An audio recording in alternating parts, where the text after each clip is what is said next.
Very important day in Parliament yesterday. Instead of debating issues that are incredibly important, like a very, very slight increase in taxation or whether an MP should have gone on a foreign trip or not, they spoke about something as banal as human life, what constitutes and defines a human being, and matters related.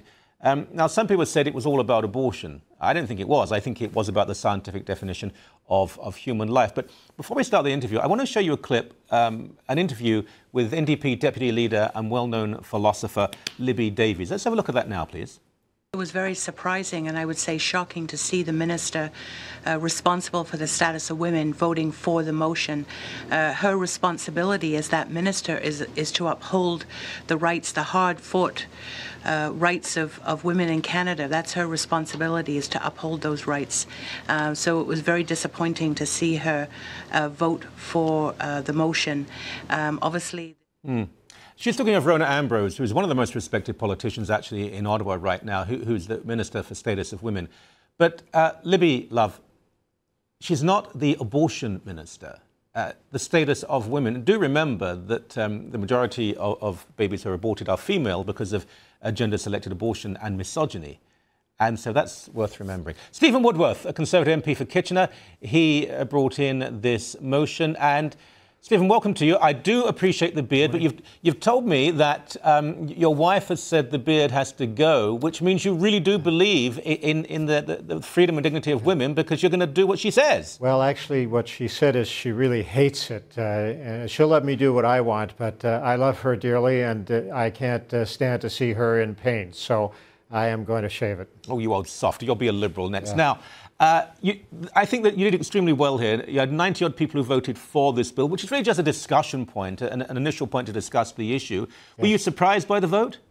I was pleasantly surprised. It was a little higher than I was expecting, but I didn't have a chance to talk to every member of Parliament, so it was good to see some came on board without having to speak to me. Yeah, it was 203 to 91. And several cabinet ministers voted for you. And it stunned to me that there were members of the opposition who said, how dare cabinet ministers vote this way, as though politicians shouldn't have any freedom of conscience.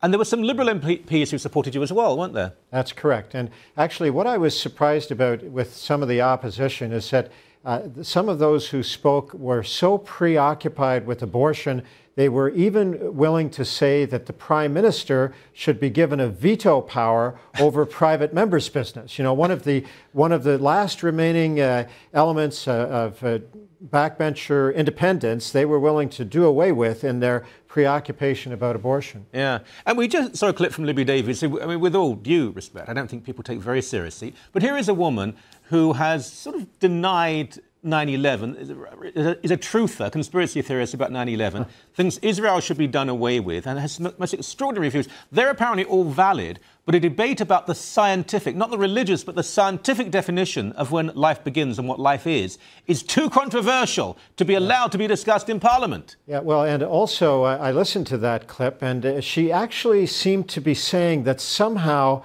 a woman's rights depend upon saying that someone who's a human being isn't, that somehow a woman's right is going to be advanced by denying the equal and inherent worth and dignity of another human being. And I quite frankly think that all of us, men and women, should be offended at that kind of preoccupation with abortion. Mm-hmm.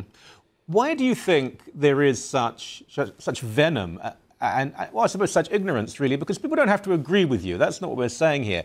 But what they're demanding is that the subject is not even discussed, not even mentioned. Why such extremism? Well, I think it really does have to do with a personal preoccupation with abortion. You know, in the last Parliament, Libby Davis and others who spoke against Motion 312 recently got together and decided that they would not even agree to legally denounce men who coerce women into having abortions. For them, their preoccupation with abortion was even more important than protecting women.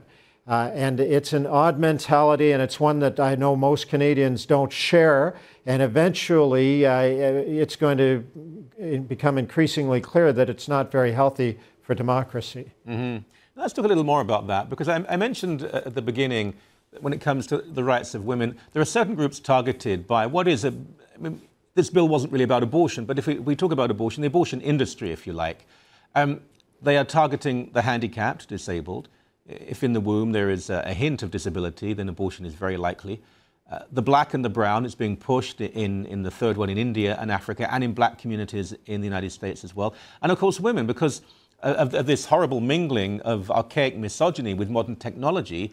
If the unborn child is found to be female, in many parts of Asia in particular, and Asian diaspora communities, then the child will never be born. I mean, I would have thought women would be very angry about that. Well, that's right. And I'd go a little further, if you don't mind. And I know it's shocking to people. They may not even believe me. It's so shocking. But there are academics out there who would target newborn infants in the same way by declaring that since a newborn infant is no different than a child before birth, and we say that a child before birth is not a human being without any worth or dignity, so should we say that about a newborn infant. So this principle of enshrining in Canadian law the equality and worth and dignity of every human being has very, very important implications, and as you point out, way beyond just the question of abortion that so preoccupies Ms. Davis and her colleagues. Yeah.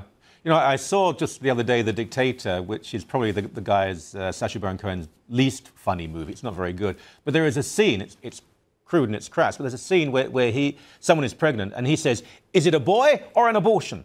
Do you know what? That is the view That's bad humor, all right. Yeah, but I mean, it's horribly true about so many.